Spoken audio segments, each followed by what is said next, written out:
بنا دے دیا اس بنیاد پہ کہ وہ آپ کو اپوز کر رہے ہیں. اور میں آپ کو کس کس کا بتاؤں؟ آپ کو خواجہ سعد رفیق کا بتاؤں جو 2-3 سال جیل رہ کر آئے، آحد چیمہ کا بتاؤں جو 3 سال جیل رہ کر آئے، فواد حسن فواد کے متعلق بتاؤں آپ کو میں، خواجہ سلمان رفیق، خواجہ سعد رفیق کی داستان سناؤں آپ کو، میں خواجہ آصف کی داستان سناؤں آپ کو، میں شاہد خاقان عباسی صاحب کی داستان سناؤں آپ کو، میں احسن اقبال، کس کی داستان سناؤں؟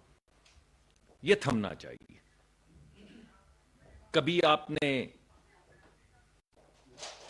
توہین رسالت کا الزام لگا کر لوگوں کو گولیاں مروائیں، کبھی آپ نے آرٹیکل 5 لگا کے لوگوں کو غدار قرار دیا، تو اس ملک میں ایک تحریک بن گئی ہے، ایک طریقہ کار بن گیا ہے. اور یہ وہ غدر ہے جو خان صاحب اس ملک پہ میں پیدا کر رہے ہیں، صرف اس وجہ سے کہ وہ کہتے ہیں یا میں کھیلوں گا یا کوئی بھی نہیں کھیلے گا. اور ان کے ٹارگٹ کے اوپر صرف اپوزیشن نہیں ہے، ان کے ٹارگٹ پہ ان کے اپنے بھی دوست ہیں، وہ جن کے پیسے سے یہ کاروبار سارا پی ٹی آئی کا چلاتے تھے، چاہے وہ علیم خان ہو، چاہے وہ تم سال تک پیسے خرچتے رہے ان پہ اور ان کی پارٹی پہ، ان کو بھی استعمال کیا اور پھینک دیا. تو ہر ایک کو وہ مہرے پہ کے طور پہ استعمال کرتے ہیں، چاہے وہ میرے دوست فواد چودھری صاحب ہوں، چاہے وہ کوئی اور صاحب ہوں، گل صاحب ہوں. اصل میں یہ تمام ان کو مہروں کے طور پہ استعمال کرتے ہیں ملک میں انتشار پھیلانے کے لیے، تاکہ وہ خواب جو وزیر اعظم صاحب کے بہاف پہ میں نے آپ کے سامنے سمپل سا خواب، یعنی ایک بچی کے، یہ ایک ماں کی آنکھوں میں خواب اپنی بچی کے لیے، ایک باپ کی خواہش کے بیٹے کو نوکری مل جائے، اس خواب کو کسی طرح وہ پائے تکمیل تک نہ پہنچ جائے، کیونکہ اگر وہ پہنچ گیا تو میرا کیا بنے گا. تو یعنی یہ تمام معاملہ یہ ہے کہ میرا کیا بنے گا. میں سمجھتا ہوں اس ملک میں اگر کوئی بھی شخص کوئی ایسی چیز کرتا ہے جو قابل گرفت ہے قانون کے مطابق، تو اس کو گرفت میں آنا چاہیے. لیکن میں یہ بھی سمجھتا ہوں کہ کسی پہ ختم نبوت کا، کافر ہونے کا، غدار ہونے کا الزام نہیں لگانا چاہیے. جو حقیقت ہے اسی کی مطابقت سے سزا تجویز ہونی چاہیے. میری یہ درخواست ہے ہر ایک کو، پولیس کو بھی، کہ کوئی بھی ایسا معاملہ جس میں کوئی ایسی چیز ہوتی ہے جو قانون کی گرفت میں آتی ہے، کہ قانون شکنی کی گئی ہے، تو ضرور اس کو لے کر چلیں آگے اور قانون کے مطابق کاروائی کریں. مگر یہ غدار، باغی، یہ باتیں چھوڑ دیں، یہ اس ملک کو آگے بڑھنے کے لیے رکاوٹ ہے. تو یہ میں آپ کے سامنے دوبارہ سے، ایک تو میں آپ کے سامنے یہ مقدمہ پیش کرنا چاہتا تھا کہ بھائی ہر بندے کی آنکھ میں جو خواب ہے وہی ووٹ کے ذریعے وہ پارلیمان میں لے کر آتا ہے اپنے نمائندوں کے ذریعے.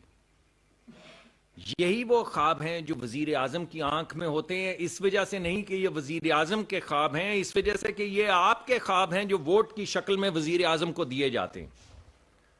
اور یہ جو میں نے آپ کے سامنے تمام چیز پیش کی ہے، وہ صرف ایک پیس آف ایویڈنس پیش کیا ہے کہ وہ ان خوابوں کی جو منزل یا منازل ہم نے طے کرنی ہے، ہم اس کی طرف گامزن ہیں.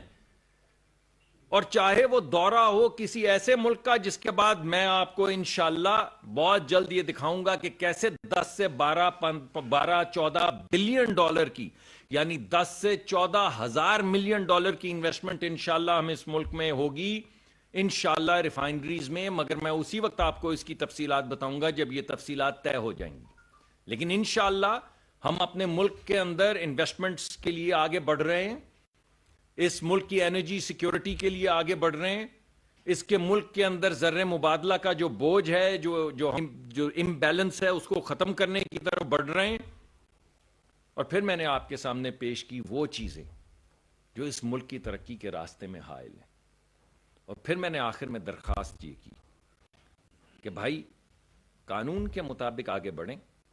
اگر کسی نے قانون شکنی کی ہے، وہ میں بھی ہوں، وہ میرے دوست صاحب بھی ہوں, وہ کوئی اور بھی شخص ہوں, آپ قانون کے دائرے میں قانون کے مطابق ان کے اوپر کارروائی کریں. لیکن میں تمام لوگوں سے یہ گزارش کرتا ہوں کہ یہ جو 2-3 ہم نے چیزیں ہم استعمال کرتے ہیں, غدار, کافر, رسول خدا نہ خواستہ رسول پاک صلی اللہ علیہ وآلہ وسلم کی حرمت میں کوئی ایسی کوئی گستاخانہ بات کی ہے, یہ سیاست میں مت کریں. اس سے سیاست کو دور رکھیں. اس سے اگر ہم سیاست کو دور رکھیں گے تو انشاءاللہ ہم آگے بڑھتے چلے جائیں گے.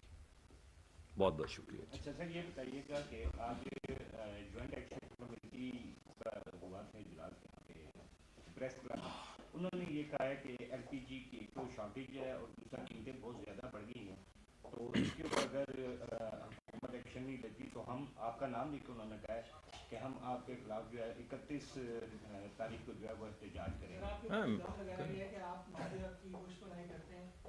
تو پھر مافیا نے پریس کانفرنس کیوں کی ہے؟ اگر میں مافیا کی پشت پناہی کرتا ہوں تو میرے دوست پھر مافیا نے کیوں کی ہے؟ آپ ہی لوگ ان مافیا ایل پی جی کو ہر دفعہ کہتے ہیں نا. اگر آج جن لوگوں نے آ کے پریس کانفرنس کی ہے وہ کون لوگ تھے جن کی میں پشت پناہی کر رہا ہوں؟ اور اگر میں پشت پناہی کر رہا ہوں تو میرے خلاف کیوں پریس کانفرنس کر رہے ہیں؟ ان کو تو آپ لوگوں کے خلاف پریس کانفرنس کرنی چاہیے جو ان کو کہتے ہیں مافیا ہے. بات یہ ہے بھائی کہ اس دفعہ ایس ایس جی سی کے ذریعے اور پی ایس او کے ذریعے اور پرل پارکو کے ذریعے ہم نے کم از کم 20,000 ٹن ایل پی جی اضافی حکومت نے منگوائی ہے جو پہلے حکومت نہیں منگواتی تھی. آپ کو اندازہ ہے کہ پچھلے سال ایل پی جی کا جو ہمارا کارخانہ ہے جس کو ٹرمینل کہتے ہیں اس کی ٹوٹل یوٹیلائزیشن 20-25% تھی. تو میں کہہ رہا تھا کیوں بھائی؟ تاکہ یہ پرائیویٹ سیکٹر کے لوگ منگوا کے جو ان کے من میں آئے اس بھاؤ بیچیں اور غریب آدمی جتنی مرضی بلیک ہو ایل پی جی وہ بلیک کے پیسے دے. تو S N G P L سے میں نے کہا کہ تم دکانیں کھولو گے گلی محلے میں اور ایل پی جی بیچو گے اور اوگرا کی پرائس سے نیچے بیچو گے, اور اگر ایک بھی جگہ پہ ایک بھی کنٹینر اوگرا کی پرائس سے اوپر بکا کسی بھی سرکاری دکان کے اوپر تو میں تمہیں فائر کر دوں گا. جس کے نتیجے میں کیا ہوا؟ دوسری طرف ایس ایس جی سی کو کہا کہ 20,000 ٹن اضافی ایل پی جی منگواؤ تاکہ جس وقت کوئی بلیک کرنے لگے اس وقت مارکیٹ کے اندر ایل پی جی ہونی چاہیے. تو جس کے نتیجے میں کیا ہوا؟ جس کے نتیجے میں یہ ہوا کہ ایل پی جی بلیک نہیں ہوئی, اوگرا کی پرائسز کے ارد گرد چلتی رہی. تو وہ جو فائدہ ملتا تھا ان دوستوں اور بھائیوں کو ہر سال, جسے وہ اپنا حق سمجھتے ہیں کہ غریب آدمی کو مہنگی, آپ کے محلے کے اندر اگر دکان کھلی ہوئی ہے ایل پی جی کی سرکاری اور اس پہ اوگرا ریٹ کے اوپر اگر آپ کو ایل پی جی مل رہی ہے اور میں آپ کو کہہ رہا ہوں کہ ہم نے 20,000 ٹن ہر مہینے اضافی ایل پی جی منگوائی ہے, تو آپ کیوں جا کے مہنگی خریدیں گے؟ اس پہ ہوئی ہے بھائی پریس کانفرنس, اور جن نے کی ہے وہ آپ کے سامنے ہیں. اور اگر میں ان کی پشت پناہی کر رہا ہوں تو پھر میرے خلاف کاہے کو کرتے ہیں؟ ان کو تو میری تعریف کرنی چاہیے تھی کہ دیکھیں کتنے اچھے آدمی ہیں, انہوں نے ہماری پشت پناہی کی, ہم بلیک کر سکے, قیمتیں بڑھ گئیں, ہم نے ڈھیروں پیسے بنائے, اور یہ جو ہماری رولز رائس ایک تھی اب وہ 2 ہو گئی, 2 مرسیڈیز جو تھی وہ 3 ہو گئی. ہر ایک تو آتا ہے پریس کانفرنس کرنے مرسیڈیز پہ, اور وہ غریب آدمی جو ایک کنستر نہیں خرید سکتا ایل پی جی کا, اس کے متعلق کہہ وہ یہ رہے ہیں کہ سرکار نہ منگوائے ہماری اجارہ داری. اور نہیں بھائی, وہ دن گئے. اب اگر تم کرو گے تو سرکار منگوائے گی اور اس سے زیادہ منگوائے گی, اور تب تک منگواتی رہے گی جب تک بلیک اس ملک سے ختم نہیں ہو جاتی. جو ایل این جی کا کارگو آنے والا ہے کیا وہ ریفیوز کیا ہے ای این آئی نے, اور اگر کیا ہے تو آپ کا الٹرنیٹ کیا ہوگا؟ دیکھیں ہم نے تو اپنے آلٹرنیٹ شروع اس پوری سردیوں سے پہلے اکتوبر میں ہمارا پلان مکمل ہو چکا تھا. یہ جو میں آپ کو بار بار کہہ رہا ہوں کہ آپ دیکھ لیں کہ ہم نے جو اوقات آپ کو کہے تھے کہ صبح 6 بجے سے 9 بجے تک اور 12 بجے سے 2 بجے 12 بجے سے 2 یا 3 بجے تک اور پھر 6 بجے سے 9 بجے تک گیس آئے گی, وہ اس وجہ سے آ سکی گیس کہ ہم نے یہ اکتوبر میں پلان مکمل کر لیا ہوا تھا. اس پلان میں ہم نے یہ کنٹینجنسی ڈالی ہوئی تھی کہ کنٹینجنسی کا مطلب ہے کہ ہم نے یہ طے کیا ہوا تھا کہ ہم ایک تسلسل سے دیکھ رہے تھے کہ جو ہمارے کچھ معاہدے ہیں، ایران آئے، گنور، اس طرح کے جو معاہدے تھے، وہ کبھی ایک کارگو دیتے تھے، ایک کینسل کرتے تھے، ایک کارگو دیتے تھے، ایک کینسل کرتے تھے. تو ہم نے وہ جو کینسلیشن تھی وہ اپنی پلاننگ میں ڈالی ہوئی تھی. اس وجہ سے جیسے کہ ہم نے پوری سردیاں گزار دی ہیں، اس طرح یہ بھی جو انہوں نے ڈیفر کرنے کو کہا ہے کہ ہم کارگو بعد میں دیں گے، اس سے ہمیں کوئی فرق نہیں پڑے گا، ہمارا پلان مکمل ہے. محکمہ خارجہ نے ایک بات کی ہے، لیکن محکمہ خارجہ کے ترجمان نیٹ پرائس نے کہا کہ پاکستان روس سے پیٹرولیم مصنوعات لے سکتا ہے، لیکن یہ وقت نہیں ہے روس سے تجارت کا. تو آپ پہلا کارگو کب لا رہے ہیں؟ کب ڈیٹ؟ جی مارچ کے اندر میں نے آپ کو کٹ ڈیٹ کا سائنڈ آپ کو ڈاکیومنٹ اس دن دکھایا، آپ سب بھائی وہاں موجود تھے. مارچ کے اندر معاہدے کی تمام کمرشل ٹرمز فائنلائز ہو جائیں گی، اور اپریل کے اندر انشاءاللہ ایک آدھ مہینے میں، کیونکہ وہاں سے آنے میں بھی 20-25 دن لگتے ہیں کارگو، تو آپ سمجھ لیجئے کہ اپریل کے اینڈ میں یہ یا اس کے بعد آنا شروع ہو جائے گا. آپ نے اپنی پریس ٹاک میں ذکر کیا کہ غداری کے مقدمات میں بغاوت کے مقدمات درج نہیں ہونے چاہیے، لیکن ابھی آپ کے دور میں صرف بات جو ذکر جو مقدمہ وہ اس میں بغاوت کا بھی جو ہے وہ شک ہے. دوسرا، ماضی میں اگر سارا کچھ یہی ہو رہا تھا تو آج آپ کے دور میں صرف وہی ہو رہا ہے، تو پھر کیا بدلا؟ اور نمبر 2 کہ جو روس سے ہم تیل درآمد کر رہے ہیں، اس میں کوئی کرنسی کو فائنلائز کیا کہ روبل میں اس کی درآمد ہوگی یا ین میں ہوگی؟ اس پر جی دیکھیں، پہلی بات تو یہ کہ میں نے آپ کو بڑے صاف الفاظ میں بتایا ہے، فواد میرا دوست ہے، پوری دنیا کو یہ بات پتہ ہے، اور میں سمجھتا ہوں کہ اگر اس نے کوئی ایسی چیز ہم نے فواد کے خلاف مقدمہ دائر نہیں کیا. فواد کے خلاف مقدمہ دائر کیا ہے الیکشن کمیشن نے، اور الیکشن کمیشن کے اس شخص نے کیا ہے جو سمجھتا ہے کہ ان کو تھریٹ کیا گیا ہے یا ان کے خاندان کو تھریٹ کیا گیا ہے. میرا ذاتی یہ خیال ہے کہ جو قانون شکنی جس طرز کی جس لیول کی ہوئی ہے، اس کی مطابقت سے اطلاق ہونا چاہیے ان شکوں کا جو قانون کے مطابق لگتی ہیں، چاہے وہ تھریٹ کی ہیں یا کسی اور چیز کی ہیں.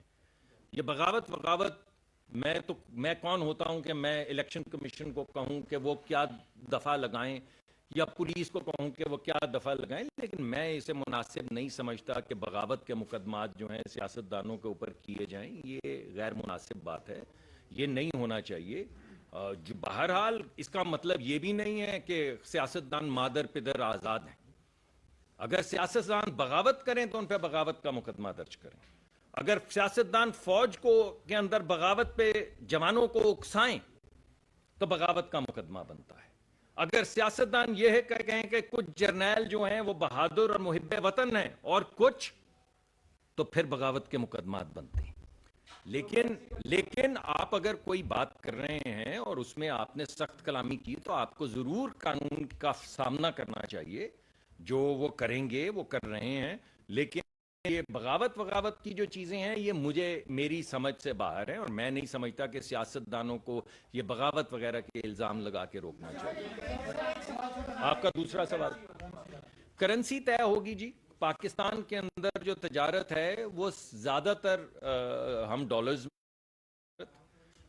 ہماری تجارت جو دیگر ممالک کے ساتھ ہے وہ کبھی کبھی دوسری کرنسیز میں بھی ہوتی ہے. ہم یہ جو اماراتی کرنسیز ہیں یا سعودی کرنسیز ہیں ان کو بھی استعمال کرتے ہیں، آپ بھی استعمال کرتے ہیں. ہم جو چینی کرنسی ہے اس کو بھی اپنی امپورٹ ایکسپورٹ میں استعمال کرتے ہیں. جس کرنسی کی ہمارے پاس فراوانی ہوگی، کیونکہ اگر ہمارے پاس ڈالر کم ہے، کوئی اور کرنسی زیادہ ہے، تو وہ بھی استعمال کی جا سکتی ہے. ہمیں کوئی آر نہیں، ہم تو کوئی ایسا کام نہیں کر رہے جس میں کرنسی کا کوئی معاملہ ہو. اور جو ہمارا جس سے ہم تجارت کر رہے ہیں اس کا بھی اس میں ایک رول ہے. تو وہ جو تفصیلی جس کو میں کہہ رہا ہوں مارچ تک تمام معاملات طے ہونے ہیں، ان معاملات کو طے ہو لینے دیجئے. ان میں یہ طے ہو جائے گا کہ وہ کس کرنسی میں کام کرنا چاہتے ہیں، ہمارے پاس کون سی کرنسی موجود ہے، بہترین طریقہ کار اس کا کیا ہے. یہ معاملات ابھی طے نہیں ہوئے، تو یہ معاملات طے ہو جائیں گے، اور مارچ میں جب معاملات تفصیل طے ہوگی تو آپ کے سامنے لے آئیں گے. آپ نے کہا ہے کہ 10 سے 14 ملین ڈالر کی انویسٹمنٹ بلین 10 سے 14 ہزار ملین ڈالر کی نہیں، یہ میں نہیں، یہ قبل از وقت، یہ قبل از وقت. حاضر آج نوٹیفائی ہوئی ہے, 7 دن دیے گئے ہیں, انشاءاللہ 7 دن میں سامنے آ جائے گی. اور وہ اس وجہ سے قبل از وقت ہے کہ ہم بات کر رہے ہیں. غیر مناسب ہوتا ہے کسی ملک کے متعلق تبصرہ کر دینا جب بات نامکمل ہو. میں نے آپ کو اس دن روس کا ذکر کیا جب میں بات کر کے نکلا, اور میں نے اس دن آپ کے سامنے معاہدہ ہو گیا. تو میں سمجھتا ہوں کہ ایک اعتدال کے ساتھ, بجائے اس کے کہ میں یہ کہوں کہ یہ والا ویل جو ہم ڈرل کر رہے ہیں اس کے بعد لائنیں لگ جائیں گی اور لوگوں کو نوکریاں, وہ کیا ٹیکس دینے کے لیے لینے والا کوئی نہیں ہوگا, اور ٹیکس, یہ ایسی باتیں نہیں کرنی چاہیے. ہم حکومت چلا رہے ہیں تو ایک اعتدال کے ساتھ ایک سلیقے سے اس کو چلنے دیں, وہی چلا رہے ہیں. روس کے ساتھ تو ایک ہم نے معاہدہ کر لیا. Iran Pakistan gas pipe line جو کہ 2010-11 کا منصوبہ ہے, اور ایران نے بہت بڑی ایک ایریا پر پائپ لائن بھی بچھائی ہے, تو کیا سمجھے کہ آئندہ سالوں میں Iran Pakistan gas pipe line منصوبہ پورا ہوگا؟ دیکھیے, ہم تو ہر جگہ سے اپنی انرجی سیکیورٹی لینے کے لیے تیار ہیں, مگر بین الاقوامی جو معاہدے ہیں, بین الاقوامی جو رجیم ہے, اس سب کو مد نظر رکھ کے ہم آگے بڑھ رہے ہیں. اس پہ بھی ہماری ایک ٹیم کام کر رہی ہے. اس پہ کوئی واضح چیز ابھی سامنے نہیں آئی, جب آئے گی تو میں آپ کے سامنے رکھ دوں گا. روس کے متعلق ایک بڑی واضح شکل میں ہمارے پاس ایک طریقہ کار ہمارے سامنے آ گیا تھا, جو میں آپ کے سامنے لے کر آ گیا ہوں. جس طرح گرفتار کیا گیا, جس طرح ان سے مقدمہ بنا, اور جس طرح پولیس نے سفید کپڑا ڈال کے ان کو پیش کیا, کیا سیاستدانوں کو اس طرح بات کرتے تھے, اس طرح گرفتار, اس طرح عدالت میں پیش کرنا چاہیے؟ اور دوسری بات یہ ہے کہ سر, جیسے آپ نے کہا کہ اگر کوئی کسی دو جرنلز کے خلاف یا کسی کے